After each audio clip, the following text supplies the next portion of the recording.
Okay. Jerry Kasanovich, I'm the head referee instructor for Region 4. I'm probably the one who does the most games for them. Yeah, that's the award. And referee and Coach Carlos. So some of you know me one way, some of you know me the other. Do we miss anybody? Okay, first question. If you are a referee, raise your hand. Look around. Thank you. If you are a coach, raise your hand. Excellent. So we're really glad that we've got a good mix in here. Coaches, congratulatory to you guys for actually wanting to know what the rules are for playoffs. So I applaud you and salute you. Think about refereeing one day, because it is a really good, it's a really good understander of the laws so that you can coach your team even better to make sure that you are able to do the things that you can do within the laws. So with that, let's jump into it. Take it away. Okay, first thing I want you to do as we go through this training is try to visualize it happening on the field. We don't have any diagrams or pictures to help you with that. You're going to have to do that yourself. But sometimes that will help you think about and understand what we're talking to you about. I'm going to start with here, playing time. Now, this is important. You know, we have a three-quarter rule in this region and this area also. If you didn't know that, we do in the whole area and section. So any way you play up through this part of the system, you will have to play, the kids on the team have to play three quarters. Anyway, no goalkeeper restriction. Okay, that's important. Before for 10s, they could only play so many quarters in the goalkeeper. Same with 12s. 14s didn't have that problem. For the playoffs, yes. Every player has to grade play three quarters. Correct. Is that 12 or you 10? Oh. Because I've got, Well, depending on roster size. yeah, because I I have see to what you're play. saying. Yeah, okay, no, that's true. A couple are going to only get half the game. Yeah, Yeah, that I is the can't. exception if you have too many, yeah, to do Right. that. I said 3 each quarters, and I only have 10 players, so it's like, I don't have a lot. Okay.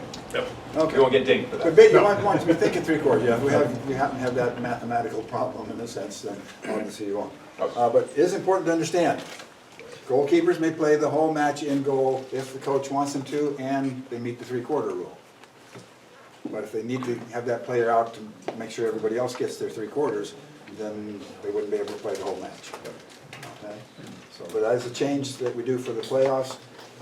Makes it kind of easier if that's the way you like to go. I don't know, 10s, how many, if you guys have a goalkeeper that you want in the goal for the whole match, but if you do. Okay, games must start on time. This is really important. Daylight savings time doesn't start till Sunday after our first set. Yeah. Yep. But this goes for all of them. Anyway, it's important they start on time. What it talks about here is the concept that if you're going to do the game coming up, you've arrived, as you always will, of course, 20 minutes ahead of time and are ready for the game. You're going to go, you see that game behind, in front of you is getting a little behind. They got kicks to do. That's going to take a little extra time. Go check in the teams, do the coin flip, have it all set to go so when the other team is finished, you can get out there on the field and get started right away. This is really important, yes. So if that's happening and they're running behind schedule the team before, do we tell the coaches, if you're going to exercise your team, they don't get it, the minute they go off the field, we're on? Right, Right, absolutely, so yes. the coaches understand they're not going to get time to go play around and Yeah, back and good forth. point, yeah, no, they don't have guaranteed kicks at the goal for a while, no. Okay, They're gonna have to do that on the sideline or whatever they wanna do. all right. Good question. Okay, tie resolution. There's a bunch of stuff here, you don't have to worry about most of those words. The reason you don't have to worry about most of those words, a lot of that stuff refers to final games. Because the final games are the only ones that have extra time added in the playoff, in the game format. So all you have to remember for all these games this weekend, and probably next weekend too, as far as I remember, the only tie resolution is kicks from the penalty mark. And all games must have a winner, can't end with a tie. So if it is tied, excuse me, if it is tied at the end of regulation, then you're going to go straight to kicks from the mark. And we're going to try and give you a good idea about how to do that and how to do it quickly. I've seen some more experienced referees take way too much time getting the kicks from the mark done. It's not a complicated process. It doesn't need to take a lot of time. Okay? So just to keep that in mind. If you have a tie game that you're in this weekend, kicks from the mark as your resolution. Now, substitutions, again, a lot of this stuff that they're talking about has to do with playoff games that are the finals that have, oh, thank you. Not used to the new format here, we're kind of doing this. Okay, anyway, all you have to do, remember, for yours is the substitution rules, what it's always been. Okay, substitute at the quarter, well, approximately the quarter break, approximately halfway through each half, and at halftime, and any time for injury. Okay? Same as always been. You don't have to learn something new for that. So it's going to be your substitution for your games, yes. So I've got a couple gals that are asthmatic and not injured, Okay. but on occasion there's tears and that's Okay. considered an injury, correct? That's the same as an injury. Yeah, if you have that situation and you have a player who needs to be out a second quarter because of the asthma acted up some way. It may be in the middle of the. Just let your AR know, that's when, then the arrow will write on the back of the card, the number 2 had to be out 2 quarters because of an asthma. I usually bring it up before the game, but Yeah. yeah, it's Yes, been just in the in middle of case. a quarter. where So the- importantly to that one, if something happens at any time during the game, this is all matches, players can come to the touchline, get their inhaler, get water, whatever it needs, as long as they stay on the field. If you need to pull the player off for a medical emergency, absolutely pull the player off. We can't substitute at that moment, but when the ball is dead the next time, let the AR know. And if you want to substitute, you're welcome to do that. If you don't, you want to get the player back on the field, then you just communicate with the referees and then let us know when that player is ready. We'll pull them right back on the field. You just play short a little bit. So the options are available. Perfect, thank you. Okay. Well, A question about that. If I'm playing with 12 players in the playoff, okay, and so I'll pull off, so we're finished now, and we're going into extra time, okay? Can I rotate the player that I pulled out back in if it's in extra time? for extra time? Yeah, Yeah, well, you're getting ahead of where I'm teaching, but yeah, that's only going to be though. In the The only time championships. that's going to happen Championships. is the championship matches, Yeah. yeah. period. So Not even the if you- semifinals. yeah, if you had one pulled off and somebody gets hurt, But it's only a hurt situation, both, I just want to rotate because we've only got 12 players and just, I've had to pull her out. Yeah, well, once you've completed regulation in a championships match, then you have 2 full 5s. You can put whoever you want in, and there's no limit on how long they play or whatever. Perfect. But for the rest of you, at least for these matches, we're not worried about that. Yes. Well, what's the consequence if you don't play your players the minimum 3 quarters? tarred and feathered. I'm just based on actual Without good experience, cause? the question. Without good cause. Okay, well, it's gonna get noted on the back of the card, because hopefully my ARs, if they're doing it right, will have talked to you and said, well, Billy's already been out of a quarter, you sure you want him out again? And if you, as a coach, say, yes, I do, he's gonna ask you, well, why is he sick, injured, whatever, and you say, no, I just don't wanna play him this quarter. Then it's gonna be on the back of the card, and you're gonna get a call from your division director. And as referees, we do not have any input into determining the outcome of the match or any administrative actions. So Yeah. the answer is, the people who get paid the big bucks will be the ones to figure out what How to happens. punish you. And, yeah, Yes, as a division As director. a division director, Thank you. I have had this happen in my division in the playoffs before. And in that situation, it was a forfeit for the team that didn't play the players according to the rules. So you can count on that's Precedent likely has been scenario. If you don't have a good reason Yeah. for not playing everybody according to the playing rules, you're likely gonna get up with a forfeit. And I'm willing to bet that we probably will be ending our coaching career with Region 4 at the same time. Would that be about right? Probably, Probably. yes. And the I'm just trying to coaches think of are the aware of the instance, rules. The coaches are aware Yeah. of the three-quarter rule. of these Yeah, rules. I know they are. So it should not be a surprise to the coach. Right.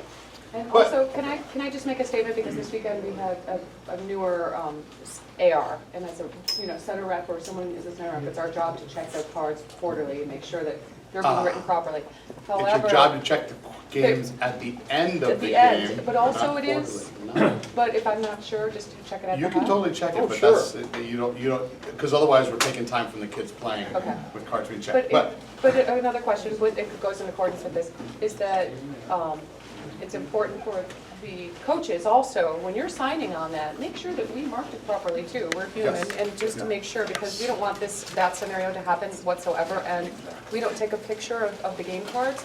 So we absolutely, we're human, I guess, so, I don't know. So those things happen. Referees, we're not human. Yeah, so, I mean, no, and all, just to be fair to you, the coaches, please, please check them for us and double check. Coaches are actually signing cards for playoffs also, and what they are verifying is the substitution pattern. They are not verifying the score, they're not verifying cautions, misconduct. They're just verifying substitution patterns only.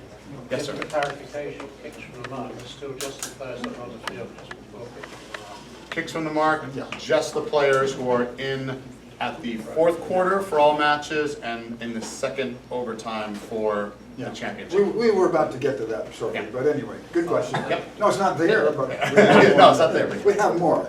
David, Can you clarify clarify. for everybody, Everybody. who gets credit for playing a quarter if someone comes out injured mid-quarter? Beautiful. So the credit goes to the player who began the quarter. We do not, if a player comes off injured, we do not mark the card saying this player came off and that player is on. Once you've done your substitution breaks as a referee and you've marked who's out and who is not out, so you just mark who's out, that's it. If we make changes for substitutions, we don't change the substitution on the card.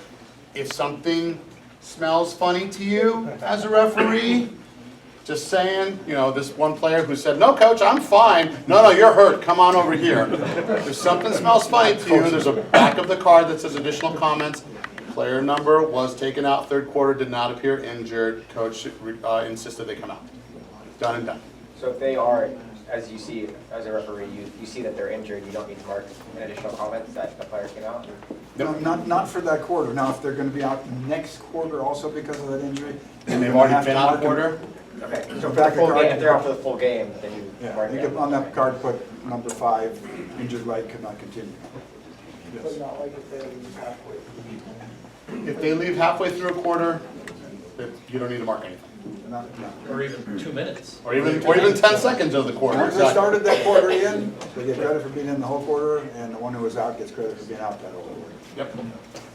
All right. Okay. You want to chat misconduct for a moment? Yeah, what's next? Disciplinary sanctions, misconduct.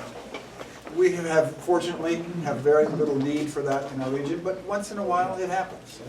Okay, it does happen, especially as the kids get a little older. So, what they want you to know about that if you have given a caution or a send-off, anytime during the game, those things carry over to the kicks from the mark. So a player who was sent off can't now take part in the kicks from the mark. A player who was cautioned can play part in them, but if they get another caution during the kicks, that I've never seen in the region. Never seen in that region. But anyway, that's the rule. Then they could be sent off at that point. Or they could be given a caution if they didn't already have one. Don't have to worry about it a lot. Again, I've yet to see that happen in our regional stuff. So, anyway. Another question, I'm Yes, sorry. no, We had some instances, and at this point, being the last game of the regular season where parents and coaches get overzealous. A lot of yelling is going on toward the kids, and from the parents and the coaches and to the refs. Especially from the parents who are the coaches? Well, yeah, I mean, That used to be me. no, I mean, because your season, and I asked this from everyone, how do you handle the situation? I mean, you try to pull them aside first and those kind of things, but how do you handle the parents who are not coaches? We are going to talk about that. Okay. Yeah, we're going to get to that. That's it. I mean, and respect to everyone, No, I just never gets excited. it's a good question. In playoffs, it gets a little hot. Yeah, it gets a little Girls hot. 10, 9-year-old girls soccer, it is the World Cup. Yes, so we are going to talk about how to defuse a couple situations. Yeah, that's a good point. Okay, but anyway, fortunately, there's not a lot of reason for misconducts. If you don't have to give them, then you don't have to worry about any of this, but if you do give them, they do affect that. So you do, especially in terms of the send-off, that player then could not participate in the kicks. Okay, general rules? We talked about that one already? No. First one. Oh, yeah, only, well, we kind of, but we want to emphasize that. Only the players who are on the field at the end of the regulation, but there's an exception to that, or temporarily off for an injury. What that means is the player got an injury and the coach chose to play short, partly because he knew it's another couple minutes they're going to go to kick, probably go to kicks. That player who was injured, assuming he's capable of it, could participate in the kicks from the mark. Yes? Do you want us to tell the coaches this rule before the game? It's a good idea at your, when you're checking the teams in, to remind them. We wish we should assume the coaches know about it, but they might possibly forget. And it does affect, in terms of coaches, who they want to be in the fourth quarter. Especially if the game looks like it's, after the first half, looks like it's going close. So if they sub someone in for the injured player, then that injured player isn't eligible. That's correct. If they sub someone, then that sub is, the one who comes in is, and that where as an AR, you don't have to change who's out on the card, but you have to, in your brain or somewhere else on the card mark, yeah, number 5 is out, number 6 came in for him, number 6 is the one now who can take part of the kicks. Okay. So it's important that you be aware of that, but basically it's going to be the players on the field at the end of regulation. Now, we'll get into how you handle where they are and everything, but if the AR is handling his game card correctly, that's not a big deal, it's on there. They have 2 subs, and then you get the 2 little outs marked, you know who's out. Everybody else is eligible to take from the kicks. The 2 who they always aren't. So that's pretty simple unless we have that injury situation where it changes. Okay? So the second half of that first paragraph, if you look at that. Team started the match with less than the normal number. So you have a U12 game. 9 players on the field, including the keeper. One team only has 8. Play that way the entire match. If the match ends in a tie, the team with 9 has to reduce the number of kickers down to 8.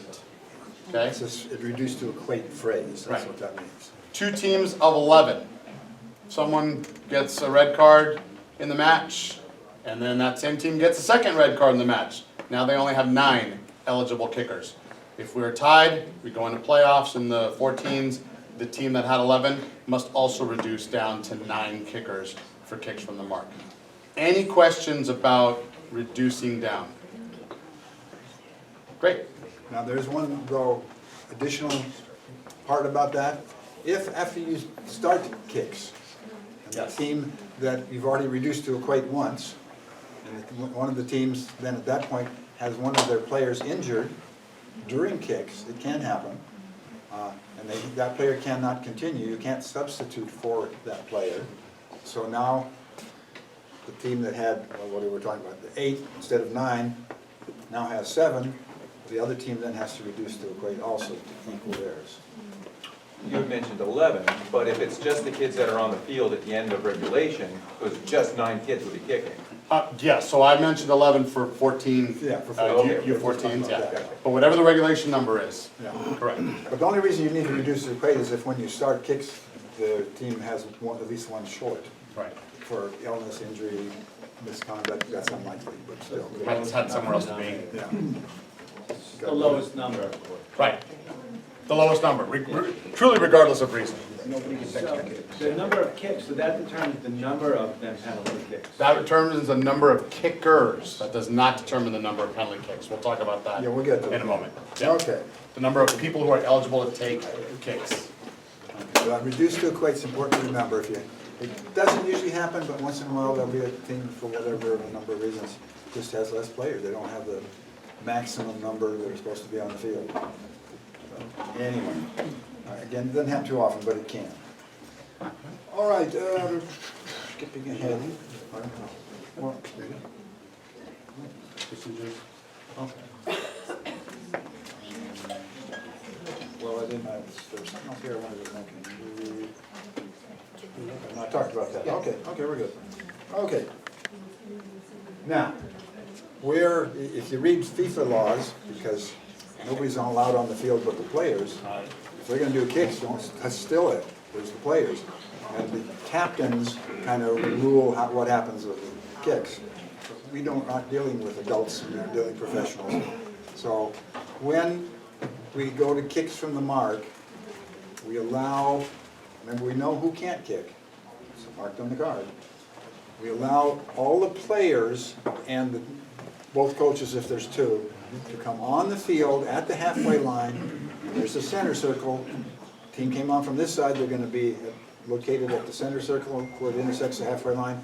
The other team's going to be over here at the center circle where it intersects the halfway line. And they're allowed to have the players who aren't going to take part in the kicks on the field with them. Including ones that were sent up. Pardon? Including any that were sent up. Yeah, so that's a good distinction. So from a procedural standpoint, okay, as referees, you would like to keep all eligible kickers outside of the center circle on their half of the halfway line. Any players who are ineligible, meaning players sent off, players who did not finish the match, put them inside the center circle with the coach. That's kind of the, That's one way to do it. you know, the spectator-esque area. You're getting into a good question. It's not a bad question. Fortunately, not one we have to deal with a lot, because we don't send too many off. Theoretically, a player who's sent off during the match is supposed to leave the field and not be around. But because they're children and if they don't have a parent there, we can't ask them to walk home. So, okay. So they might still be there on the sideline, but they can't participate in the handshake, and they can't, which isn't going to occur yet on the kicks. But they can't participate in the handshake after everything's over. They can't participate in kicks. But that's a good place for them because they have to have a safe haven certified person taking care, supervising them. So the next component of this is really critical. Bottom of the paragraph, okay? Really want to make sure that we can keep the touch lines organized and not down by the goal, as parents never should be. Absolutely not any closer to the corner than the top of the goal, the penalty area, the 18-yard box. If you can help it, and if you have enough command of the match and the touch line, it'd be really awesome if parents wouldn't be any closer than the technical area, which is the circle. So if they're no closer to the corner of the field than the center circle, that's even better. The goalkeepers have more, and the kids have more than enough pressure on them. We don't need parents right down there at the edge. So if you can move everyone back, that's great. If you don't feel comfortable doing that, just know that they cannot be any closer than the penalty area. You know, that's kind of. So at the YMCA field, there's that one wall. Yes. And everyone sits in the shade. Right. So you just do PKs on the other side, so you don't have to worry about people moving their chairs. And we will talk about that in a second, but that's a really good tactical strategy, yeah. And at Brookside here, you got 3 fields, 2 fields are back, like this. It's impossible for you as referees to supervise non-parents or not people who aren't affiliated with those teams. Yeah. You want to try to encourage them. If you can, find one of us hanging around the field, get your support staff over there to help you monitor that. Okay, but yeah, it's really important as much as possible. It's certainly, yeah, no closer than the top of the area. Okay, when kicks begin, the defending goalkeeper, chosen from the eligible players, okay, takes up a position on the goal line between the goalposts and may not, and this relates to the new rules put out by FIFA, may not move forward until the kicker kicks the ball. The goalkeeper must keep, the goalkeeper may move side to side along the line, this kind of thing you see sometimes. Skipping my own reading here. Okay. He may move side to side along the line before the ball is kicked, as long as he keeps 1 foot on or above the line. And that is a change this year. It used to be 2 feet have to stay on or on the line. And now you can have 1 on or above the line, which means the other foot can be, you know, as far as they can stretch forward if you want, so that they can get a good push off and be able to cut the angle down. But And that's usually going to have, if you, again, it tends most times the goalkeeper will stand there like rocks and wait to see what Oh my happens. gosh. But if you have a more sophisticated goalkeeper, he's gonna maybe wanna guess which way the ball's going. That's what they do in professional. So he's gonna turn, he's got one foot in the field, the other one needs to be on, and that way he can move down the line a little bit and or dive. You have to judge, is it over? Okay, we're gonna talk. Yeah, any questions about that law? 1 foot on the line. Got Where it. should the ARs be positioned? We'll talk about positioning in a We'll moment. get Yep. to that, yeah, we'll get to that. Now, The next piece. well, no, before we get to that, trifling. Now we've told you the official rules, okay? You're doing 10s. We have no Doing VAR, 12s. and we don't want to do like they did in the World's Women Cup, to call back and let another attempt at a goal made when the goalkeeper had 1 foot off the line and the second one literally 2 inches off the line, and the ball missed the goal by 4 yards. Right. That was an ugly scene, and it shouldn't have happened. It will be extremely rare for you to call a goal back because the goalkeeper came off the line. It needs to be egregious, like to the point where both touch lines are screaming that this actually happened, okay? Like they've taken 3 steps, they're basically on the 6-yard box at that point, on the goal box. Practically there, yeah. Yeah, and they're practically in front of the kicker. So it's gotta be beyond egregious to call something like this. Just because they stepped off half a second early, okay, don't be that referee. Okay, so that is our guidance. It is ridiculously rare, and it's gotta be, I mean, it's gotta be like a throw-in hopping on 1 foot kind of a thing, okay? We all clear about that? Yeah. Like, it hasn't been called in a long time. Let's try to keep it that way. Coaches will instruct their keepers the right way. Let's let the kids play. Let's not take this from them. And one kind of way to think about it is you have to feel that that player coming off early allowed him either to stop the ball or change the direction of the kick so it missed. Gained an advantage by So doing it. if he gains an advantage, then that's not trifling. But if he takes a step and a half with each foot off, goes over the top of the goal or off to the side, that did not Wouldn't have affect affected it on things. that play. That's not, you don't call that. And the last couple things. Okay, a couple ones. Okay, that kicks, okay.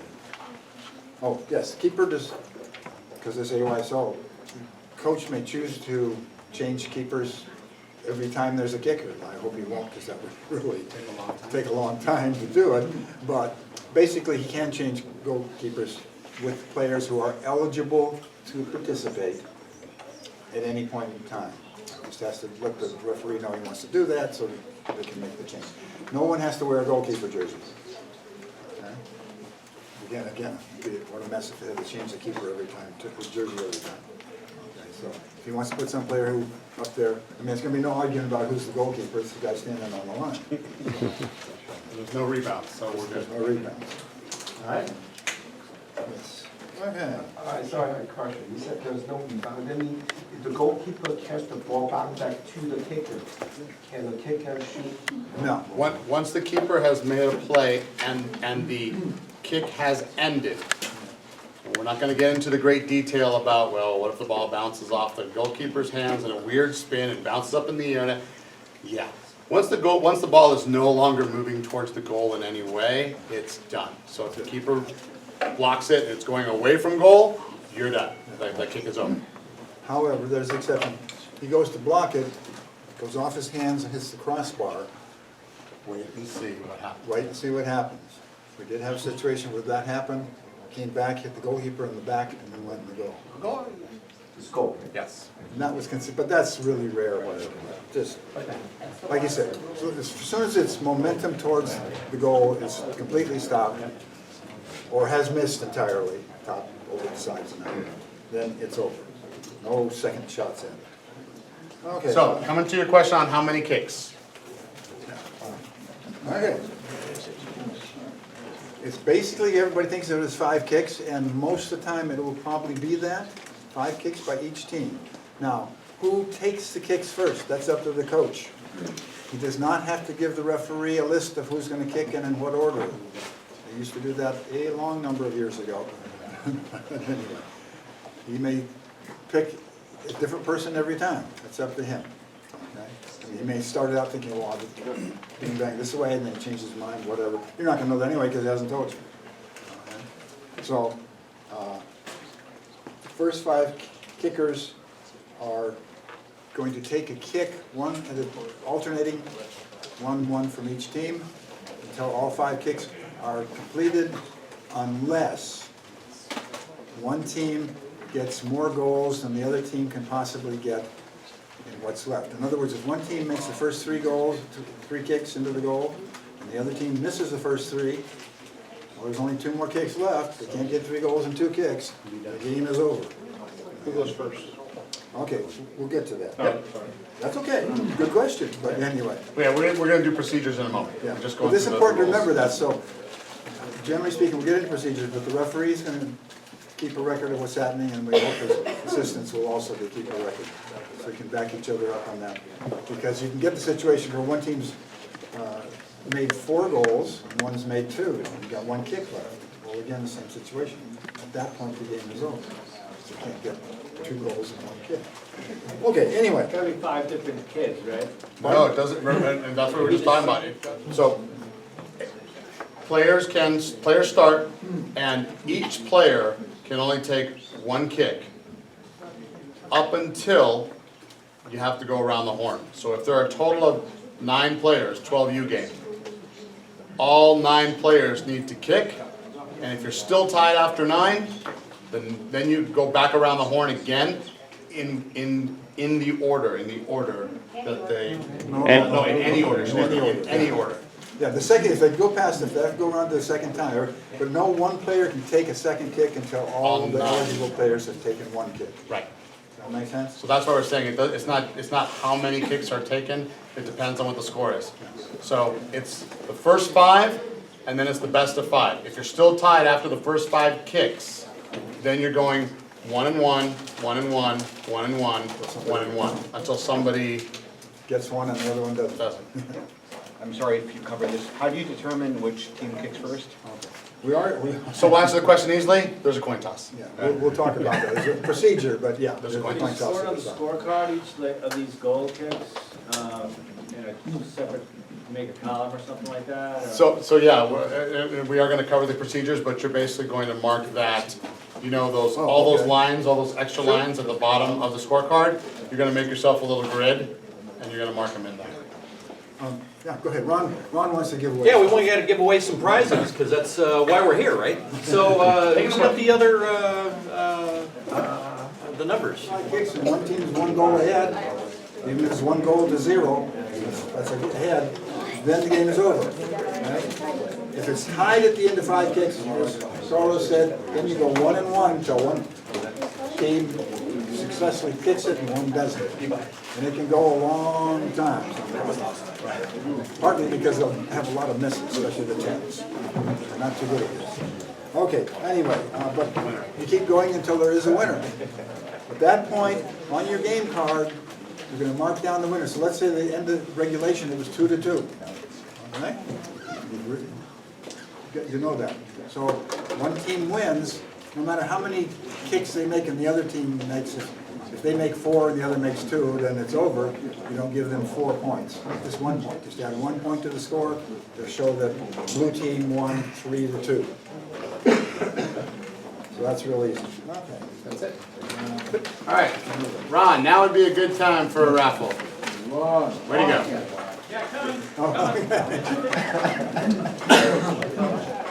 Question. Say again, do any of the fields have a spare goal? The answer is no. So in the procedures, the referee, and we'll talk about this, will determine which goal we'll be kicking at, to the best benefit of the goalkeeper. So it's the referee, center referee, that makes that determination to what best benefits the goalkeeper. Procedures. So at this point, coaches, you're more than welcome to hang out, but now we're actually going to get to how the referees are going to take care of your match at the end, so we will not be insulted if you roll on. You mentioned earlier about the 2 teams shooting 5 penalties. Do you have to finish all 5 of each team? If you find out that no matter what happens, They don't need to finish it when there's a coach show up. Correct, if you don't have to finish them because it's done. Can you repeat the question? Yeah. Sorry, guys.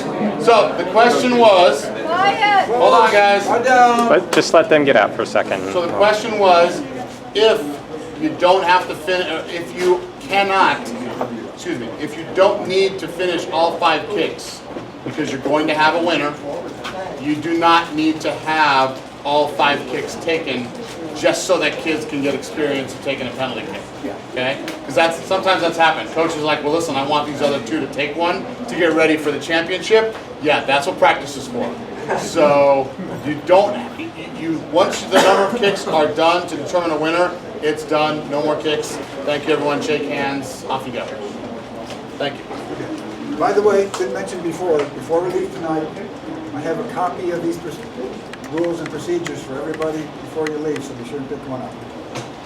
All right? All right, let's roll on. And we're going to try and have a copy at the fields. Staff will have one there. Okay, anyway, referee tosses a coin. This is written the way FIFA wanted it done. We are not doing it this way. I'll tell you why. It says the referee tosses a coin, the winner picks, the team captain that wins picks the goal to use. But then they say, well, subject to being overruled by the referee depending on conditions of the field. Well, as long as it has subject to overrule, that's like saying, well, he can flip a coin and if he picks the goal we want him to pick, otherwise not doing it. Otherwise, tell the 10-year-old no. Yeah, so why bother with that? Don't do that particular coin flip to pick it. That's going to be your choice. We mentioned that. You're going to pick the goal that's the best for the goalkeeper. It has to do with wind, sun, holes, mud, grass, whatever else is in front of the goal. Grass. You want to have the best possible goal for the goalkeeper because he has the hardest job. Okay? So that's how you're going to pick. Okay? So don't do that first coin toss. The second coin toss you're going to do, you're going to have the 2 captains come, or usually 2, could be more. But anyway, the captains come on for each side. They'll usually be the ones who are the captains there at the beginning of the game for the coin toss. You can pick either one to toss it if they want to. Of course, with 10s, they almost never want you. They want you to do it anyway. But anyway, either they toss it or you toss it. Yes. I'm sitting up front, and all the chatter back here is distracting. Oh, you can't hear. Okay, sorry. Okay. Anyway. I mean, the people who are talking in the back of the room. Staff. Yeah, staff, unfortunately. Yes. All Okay. right. Anyway. Thank you, though. Good point. No, if you can't hear it, it's not doing you much good. Okay, so you toss the coin one time. The winner of the coin toss gets where they want to kick first or second. That's it. Kick first or second. Yes.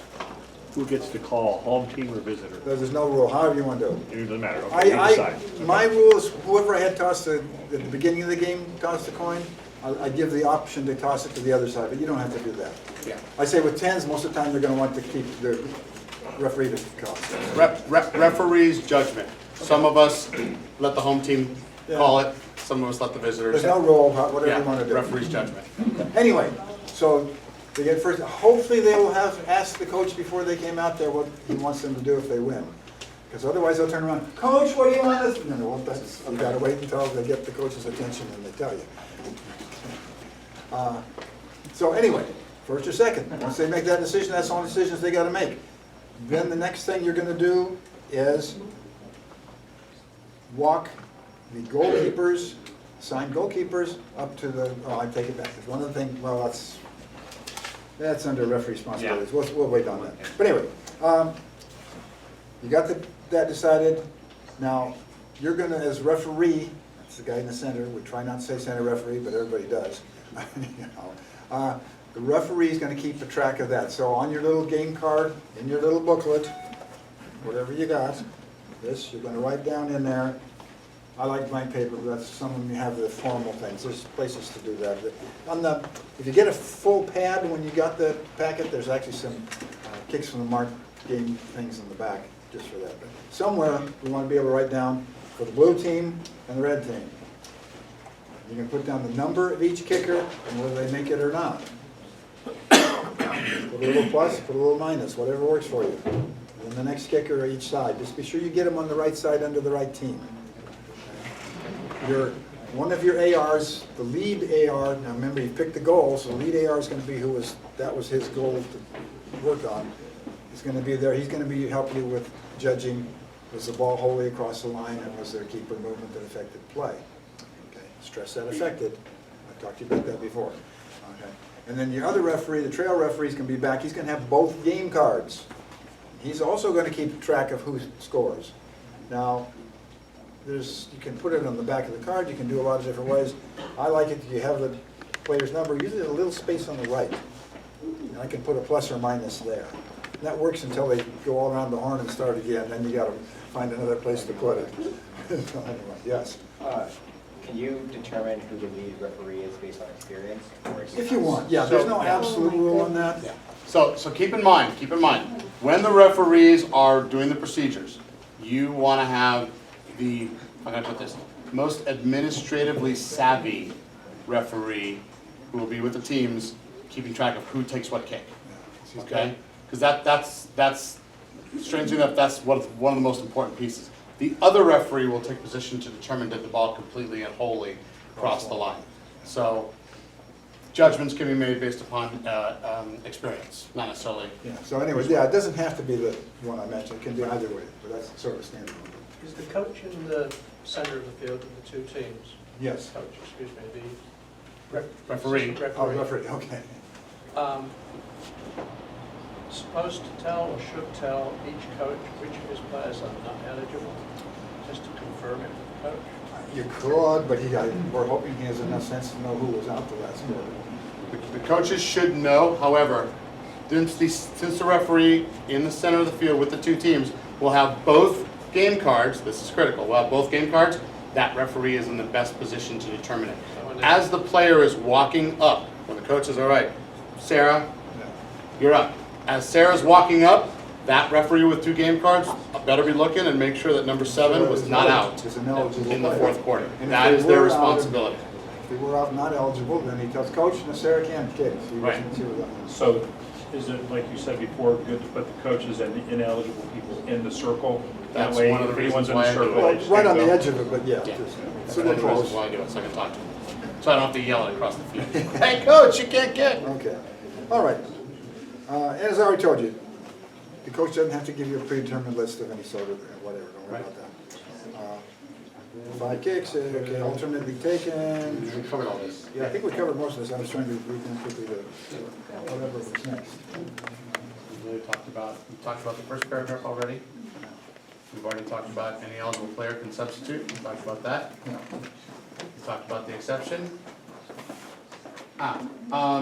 Each kick taken by a different player and all eligible players have to take one kick before a player can take the second, so that's what we talked about going around the horn. Everyone who's eligible has got to kick first. One time. And if you're still tied on the 1-to-1s all the way to the end, then you start back over and it can be in any order. So then everyone has to kick twice before anybody can then kick a third time. Does that make sense? Yes. Yes? But doesn't have to be the same order as it was the first time. It's just up to the coach. Yep. Okay, And we already talked about the goalkeeper change, so we've actually covered all yeah, of this already. pretty much, yeah. The contradiction. You said goalkeeper can be replaced after every kick. Yes. The coach There it wanted says to. only due to injury. Sorry, not replaced, meaning someone else can play goalkeeper. Yeah. Replaced is goalkeeper goes down, cannot continue. Yeah. So then the goalkeeper can Then be, you gotta, due to an injury. Right. Again, remember, these rules are written for professional. For FIFA. This isn't. yeah. So this is goalkeeper goes to the post, bang, broken rib, can't continue. Yeah. You can bring in a new keeper for that. Take that rib up and let him go. So they cannot replace without any injury? Pardon?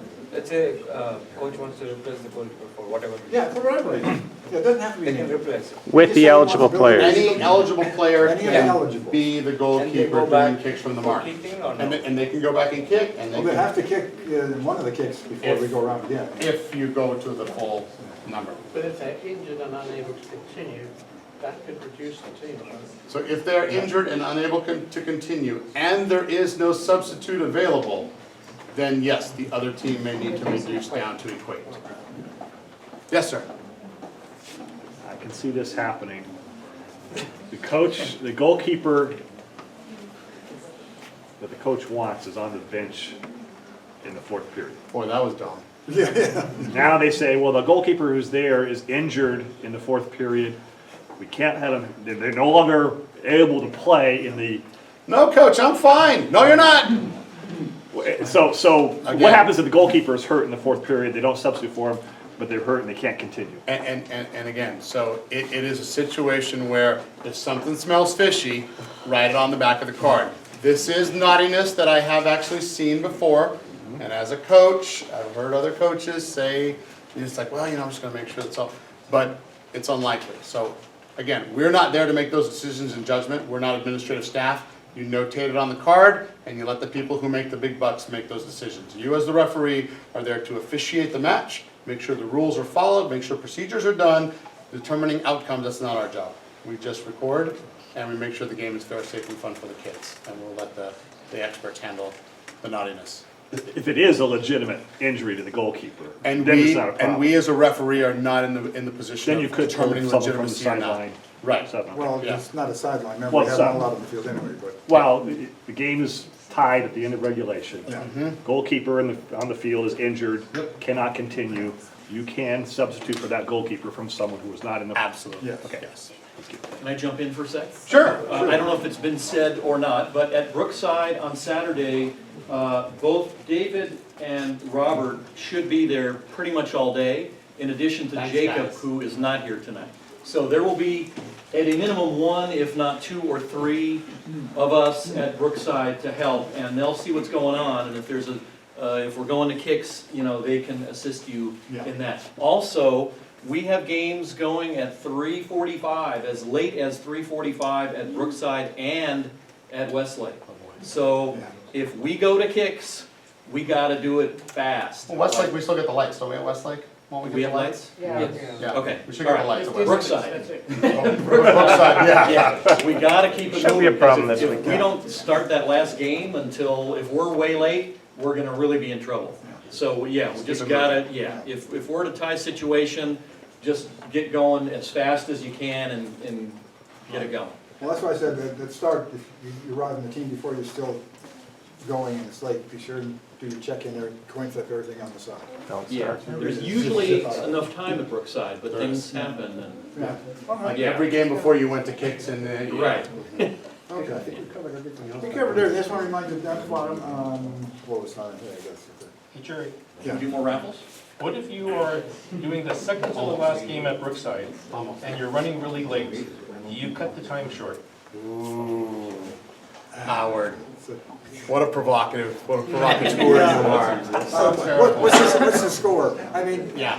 are you know, If someone's winning 8-0, yeah, why again, not? Might as well. but if you've got a 1-to-1 match and you already gave full time in the first half, you give full time in the second half. Let's not be that. So whatever you gave in the first half, you should give in the second.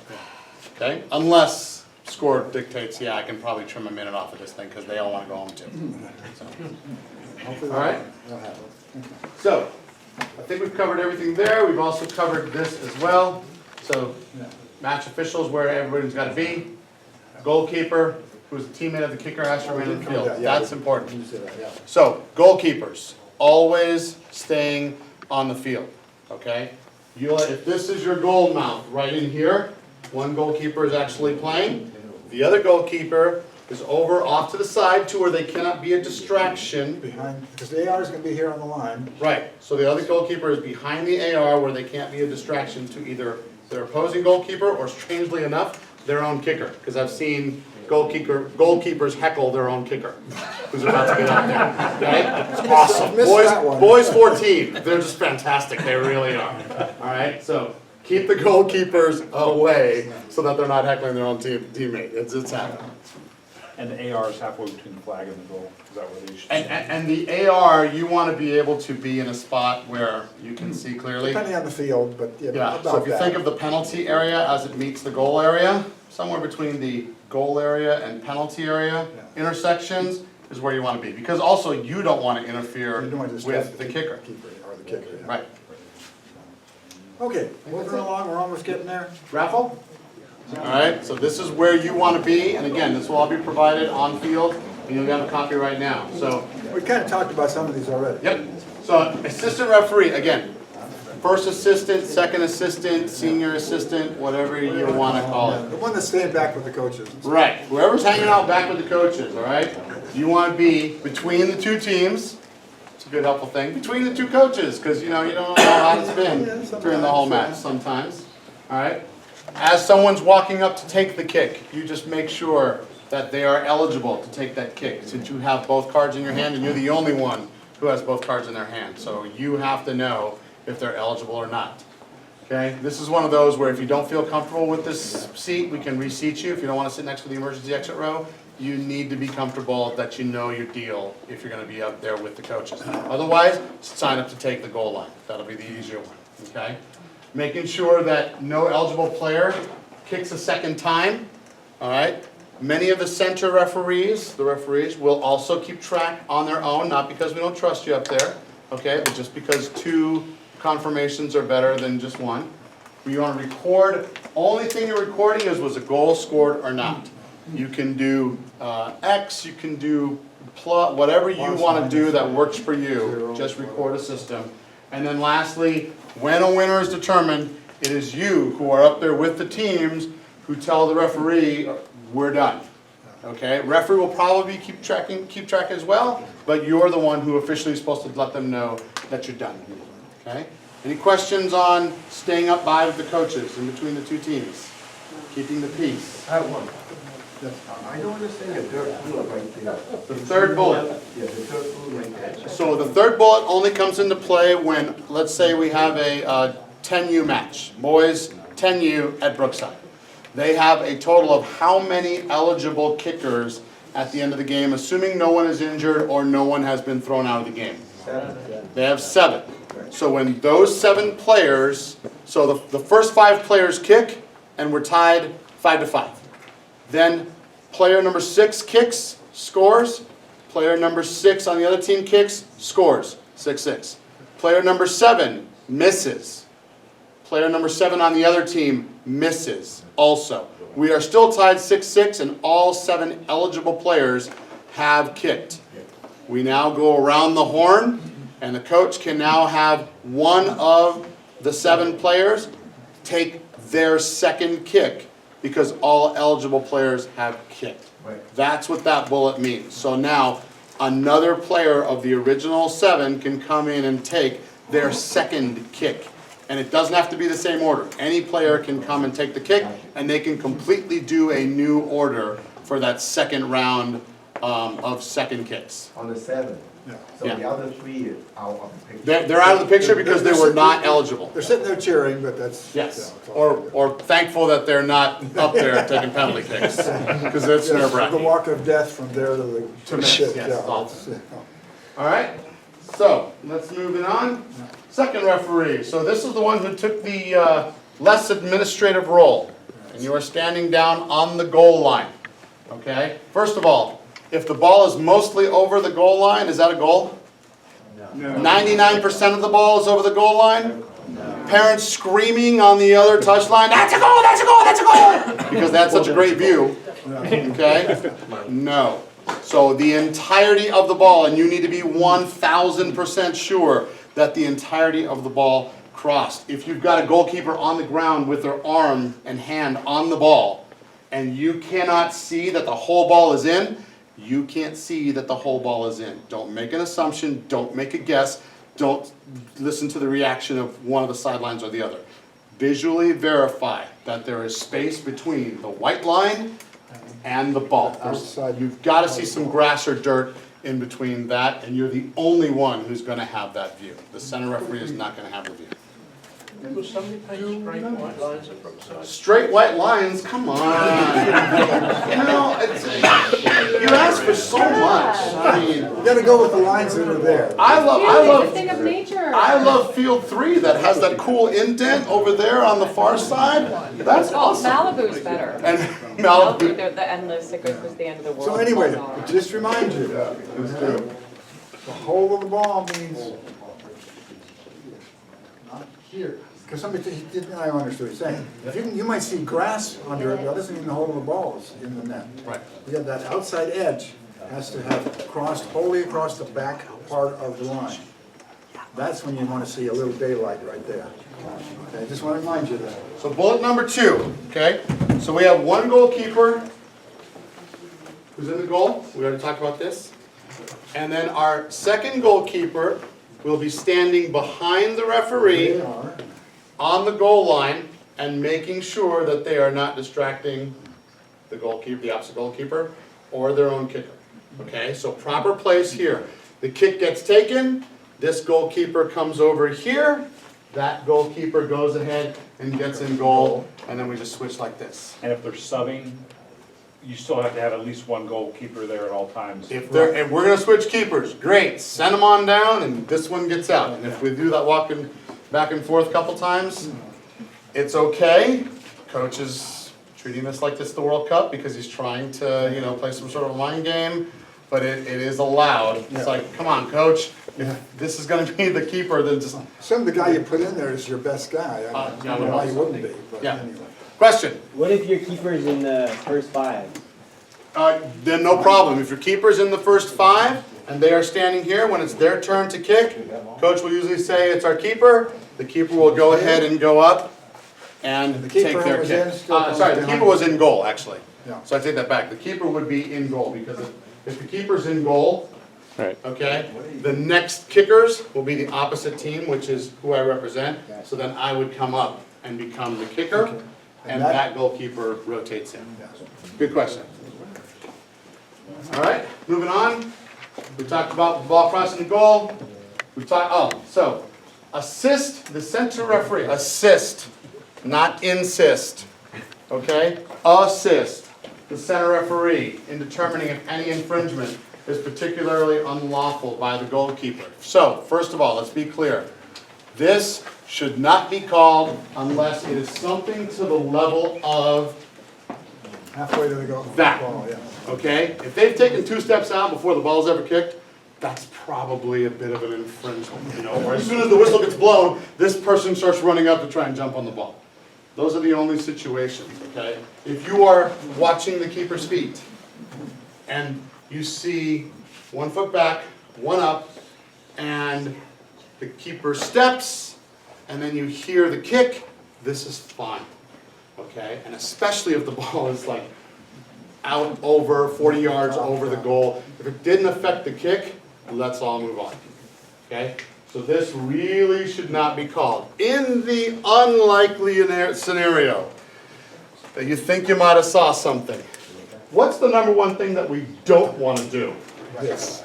The person who's up by the goal does not take this flag with them. Yes. They leave it back with their partner in the middle of the field. Okay? Yeah, you want to, because if I do this, guess what? And he disagrees with me, he got the sideline going to go nuts. Both of They them. know I saw some problem, and he thinks it isn't a problem that requires a change, then we're going to have a big problem. So have some sort of subtle signal. You can be here, you can say good or not good, or whatever between you two. You're right there, you can kind of talk to each other too. Yeah. So Jerry's right. It's a good idea, especially for newer referees, not to take this with you. So when I'm the center doing penalty kick instruction, I instruct the referee, in the event that you see something, okay, and you're not sure, the most subtle thing that we can ask the referee to do is to keep their flag where it's not visible. So if we're looking at the goal here, their flag is not visible, and if they see something, like the goalkeeper takes 2 steps off and I was in La La Land, all I ask them to do is just transfer the flag so that I can see it. It's a very subtle motion. This doesn't actually indicate to anybody, other than the 2 of us, that they saw something. And then I will usually come over and confer with the referee. But yes, don't loincloth it, don't do this, don't say, I need to talk to you. Yeah, that's not a good idea. So if you see something, agree on a very subtle signal. It could be as simple as, my hands are my side, my hands go up to my hips. That means I need to talk to you. So the goalkeeper is not supposed to move on the line before the kick actually occurs? No. So you're saying you don't want us to... So let me clarify that statement. The goalkeeper can move along the line all they want. Sideways, but not off The goalkeeper cannot come off their line until the ball is kicked But what you're saying is you want us to give a liberal interpretation of that. Correct. Because the only time that you should call if the goalkeeper came off their line before the kick is if it was material to them making the save. Yeah, to help them to stop the ball or change the direction. So they need to keep 1 foot on the line, but if that foot comes off the line, a half a heartbeat before the ball is contacted, even 2 heartbeats before the ball is contacted, we're good. And if you find that goalkeeper, can you please let me know? Because I'd like to pull them into club right away because they've clearly been well coached. Okay? So the 99% of the goalkeepers are not going to be doing that sort of thing. If you got one that's good and has a older sibling or a dad who's a coach and they've taught them how to, get away with a little bit, I'd like to talk with them about AYSO United. Okay? So call me. And if the goalkeeper infringes, obviously, but the kicker scores anyway, Good. goal. Advantage, good. Well, we didn't talk about that, but that's an important point.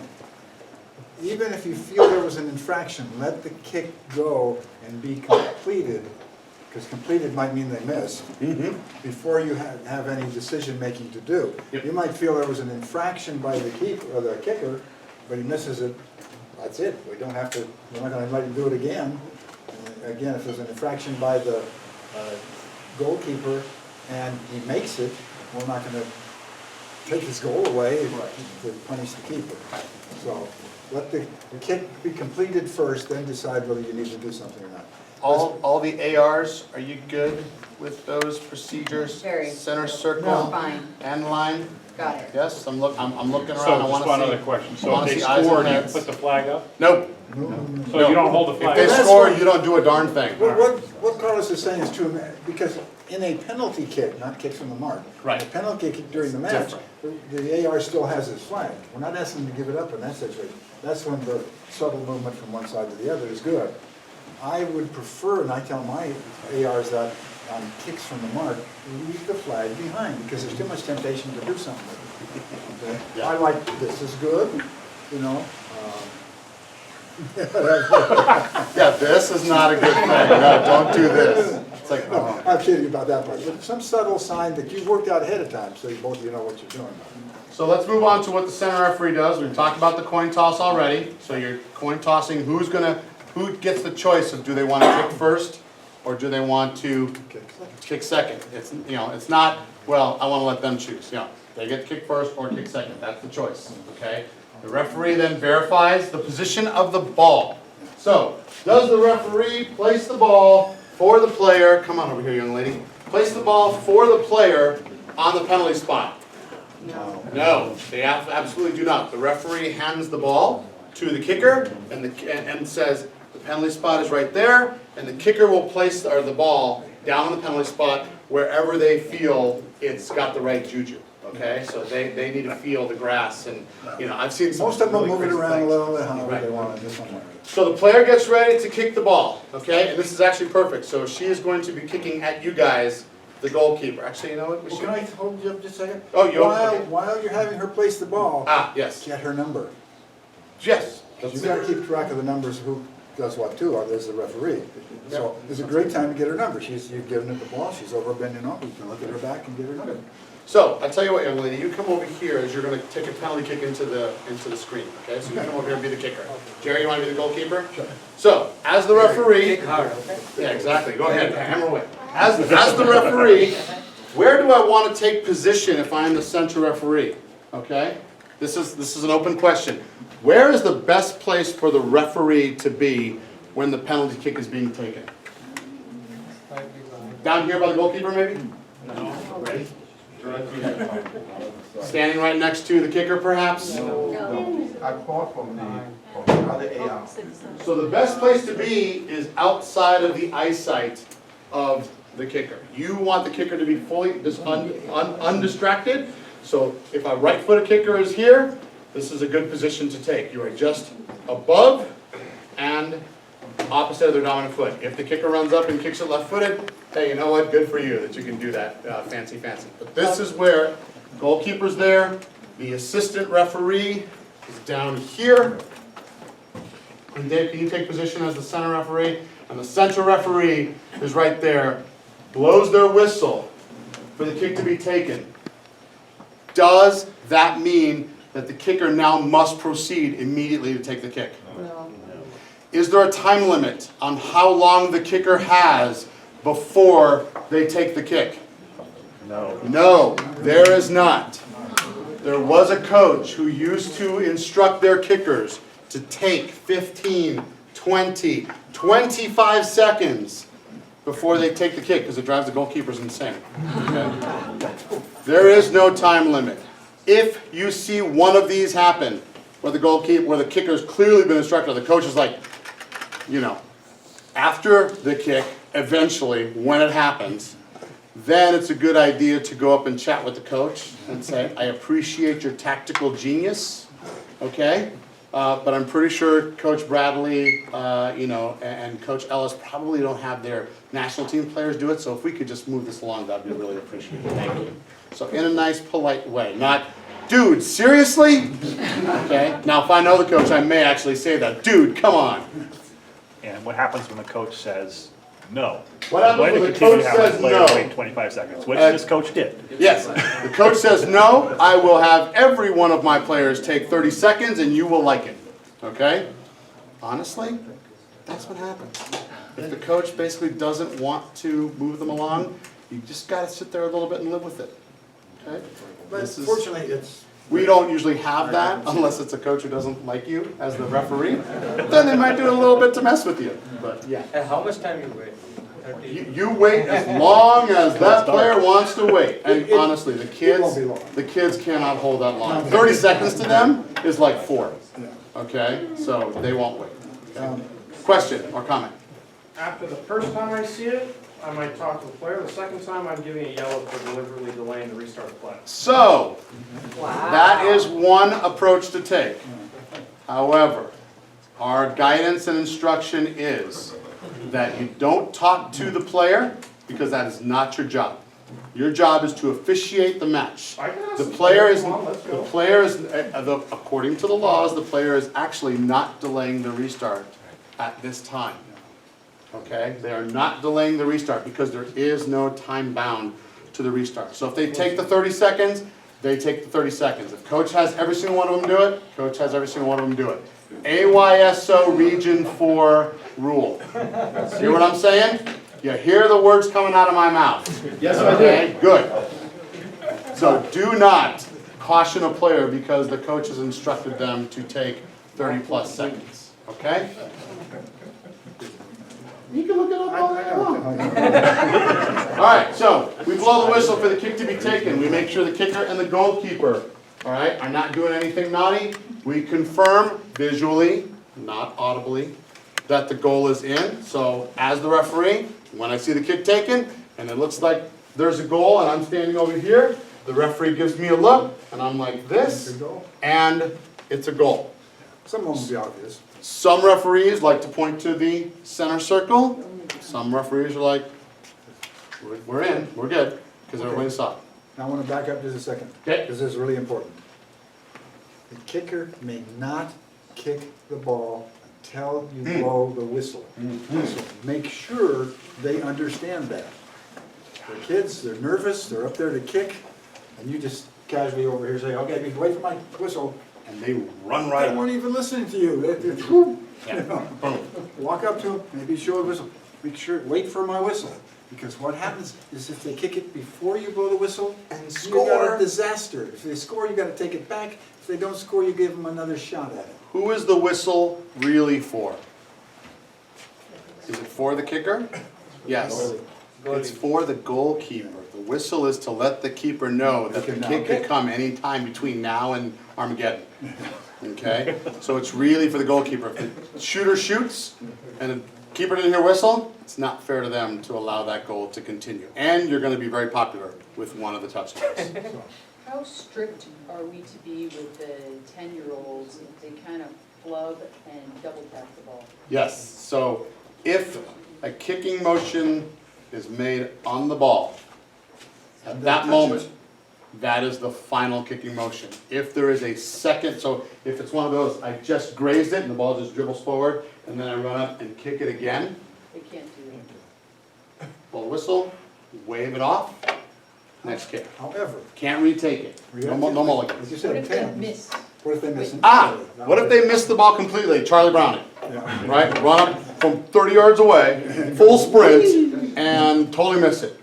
They've never taken the kick. Never happened. Now, Justin will look at the book and will probably say, that is unsporting behavior and should be cautioned. Okay? Yeah. Yeah, he'll throw the yellow flag on the field and ask for 15 yards. No. So if that happens, age and situation appropriate, go ahead and restart that one, wait for my whistle, and we'll start it again. Help the kicker up if you want, because he's probably feeling. We probably fell down, and is going to feel a little bad about things. Yeah. Because, there'll be a few, what are you doing? Coming from the touchline, okay? Do you want to talk about the approach? Yes, we're going to talk about the approach. There is nothing in the laws of the game about delaying on a kick. I know, I just wanted him to keep looking. I know. So, let's talk about the kicks, okay? So, the shooter is coming up, okay? The shooter is coming up. And the shooter has watched a lot of La Liga. They've watched a lot of, Mexican League, League One, MLS, and they see these guys coming in doing the. Yeah. And they've got all kinds of left, right motion, stop, start, keep going, etc. As long as their momentum continues towards the ball, okay, and they don't stop like this, because the moment this stop happens and the keeper makes a guess and dives one direction, and the guy looks like, yeah, I got you, and they just kind of poke the ball into the goal, that actually is not allowed. You cannot do that. That's where Justin gets to pull out his yellow card and cautions the player for unsporting behavior. So the penalty kick taker must continue their motion forward, including the kicking motion on the ball. They cannot run up and stop so that the goalkeeper dives to one direction and then just kind of pop that in. So if they do stop, they lose their kick? If they do stop and they don't actually, or whether they take a shot or not, okay? So if they do stop, so you know what, this is a good one, I want to see. Let's play that scenario out. Kicker runs up, breaks, and then just kind of pops it through as the goalkeeper fell down. What do you as the referee do? Stop it. No goal. So, you stop play, you say no goal. Say no goal. Anybody disagree? I like no goal, that's good. What else do you do next? No card.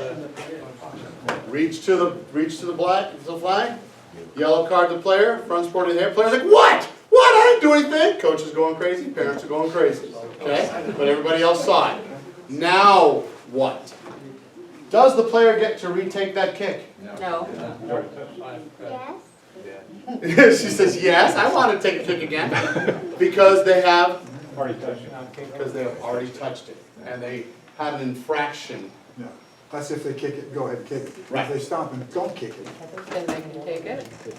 Oh, so that's what I mean, if they stop and don't kick it. There you go. They can take it. They just have to go back, but they still get the After infringement, they they get still the get the caution. card. After you get your caution, Alright. then now, smarty pants, go ahead and go and kick it. And if they do it again, What's that? And it doesn't count. second caution and the red card.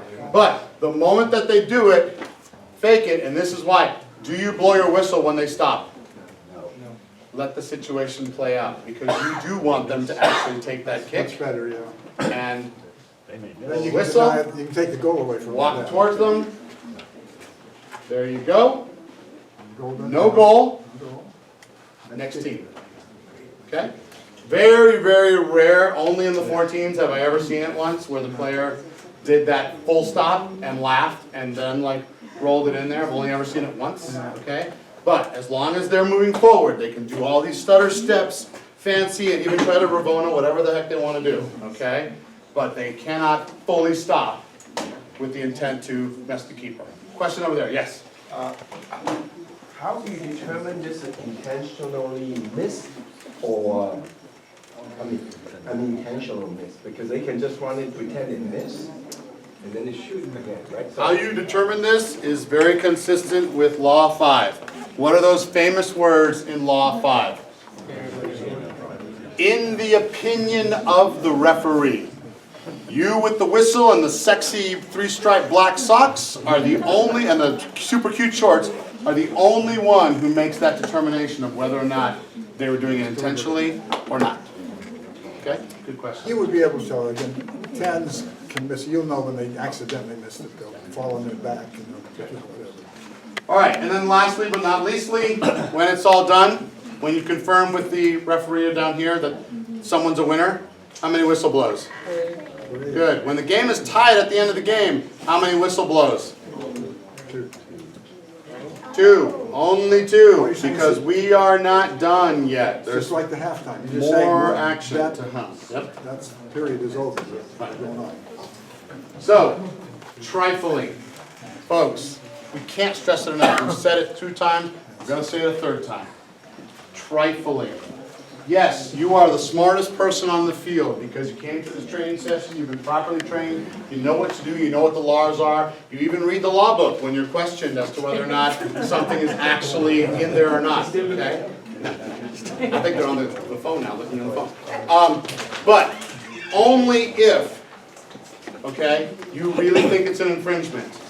All right, trifling stuff, let it go. Let's all move on. But if it's trifling to the point where it does violate one of the laws, you have to call it. The only infringements by the kicker is retaken only if a goal was scored. We just talked about that. Infringement by the keeper, only if a goal was not scored. So if someone scores and the keeper infringed on the laws, we're good. Advantage, move on.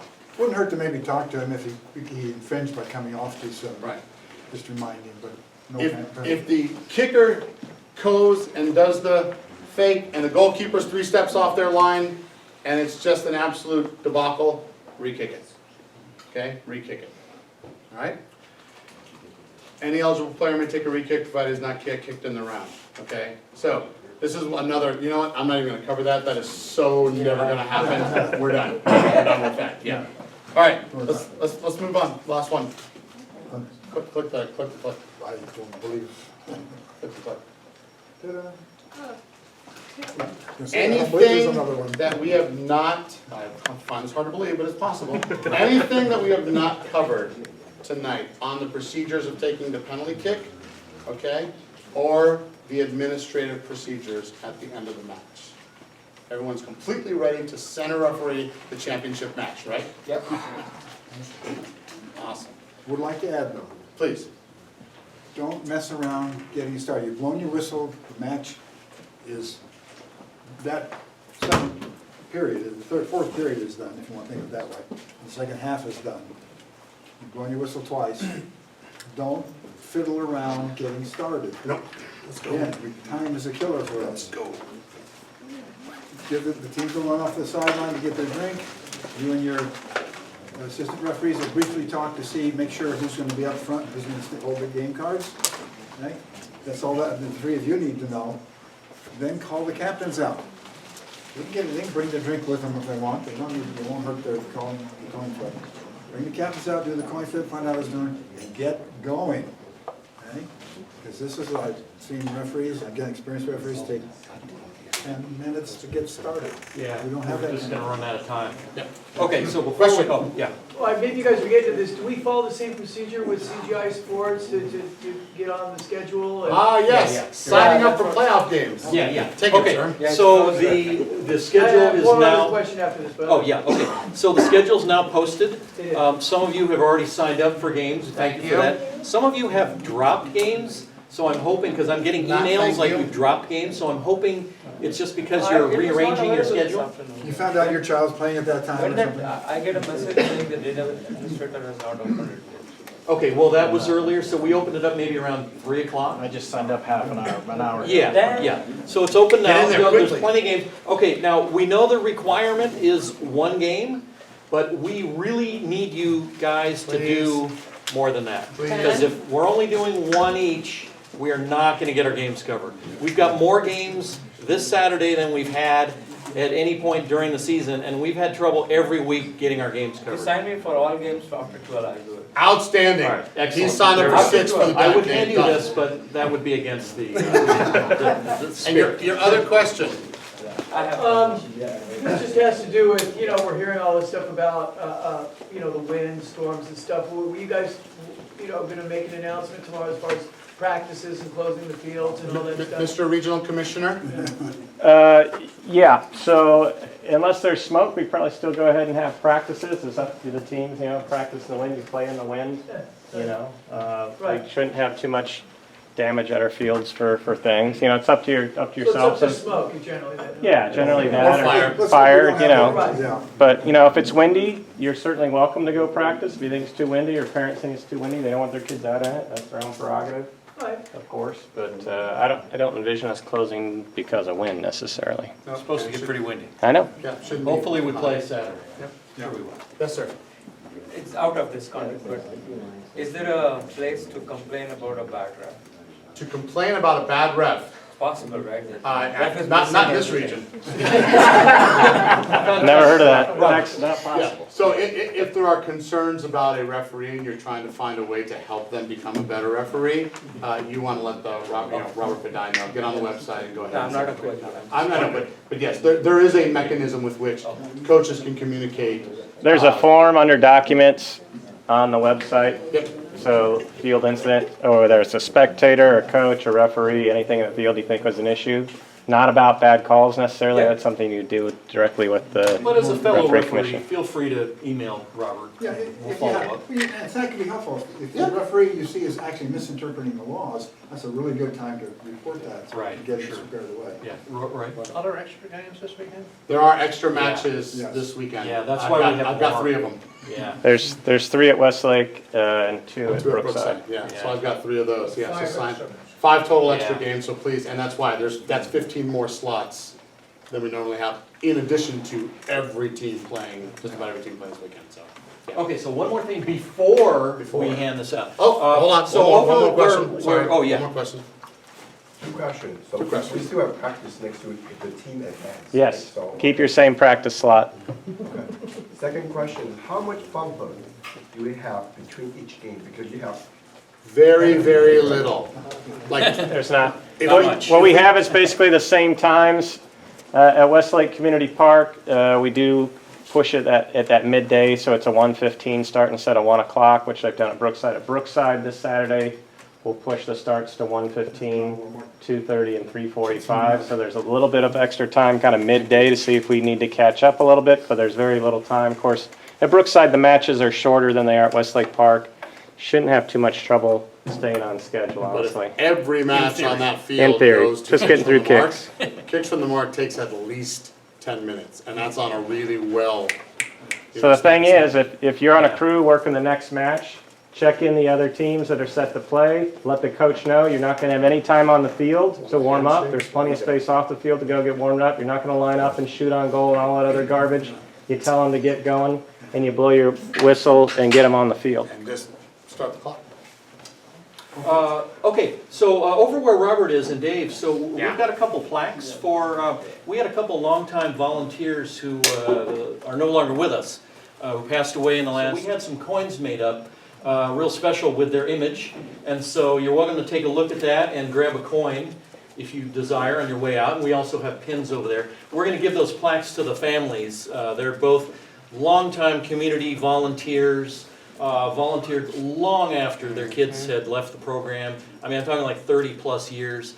Rich Ohm was a referee when my kids were playing, and then he moved to Brookside here. So any of you, if you might have been here even a couple years ago, you might have seen Rich. And then Bill Collier was over at Westlake the last few years.